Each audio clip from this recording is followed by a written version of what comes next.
နေတီလို့ဖျားဟောခဲ့တာဒူတော့ကြိုးပေးမှာပါ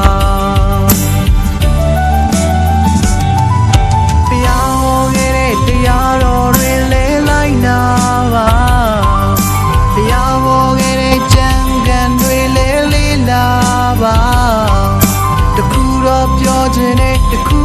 တော့မှာခြင်းနဲ့မင်းသေးရင်မင်းနောက်မှာကုသိုလ်နဲ့အာကုသိုလ်ဒီတခုပဲပါမှာ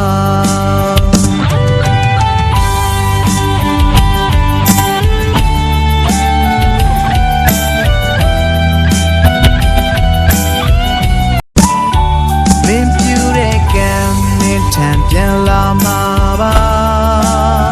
မင်းကောင်းတာလို့ရင်ကောင်းတဲ့ကြိုးခံစားရမှာမင်းကြောင့်ကိုကြွေးခဲ့ရတဲ့သူတွေမင်းကြောင့်ပူဆွေးရတဲ့သူတွေတတိတန်ပါကန်စနေတီလို့ဖျားဟောခဲ့တာ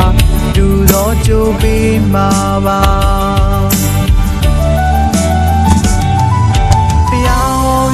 တရားတော်တွေလဲလိုက်နာပါဖျားဟောခဲ့တဲ့ကြံကန်တွေလဲလေးလာပါတခုတော့ပြောခြင်းနဲ့တခုတော့မှာခြင်းနဲ့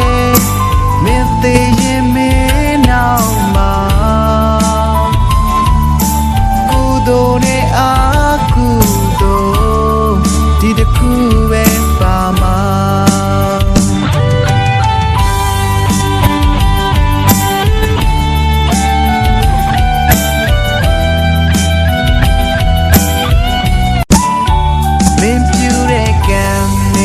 ပြန်လာမှာပါ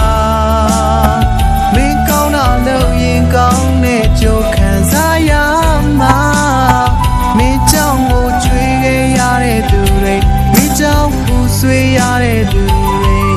တတိတန်ပါကန်စနေတီလို့ဖျားဟောခဲ့တာဒူတော့ကြိုးပေးမှာပါ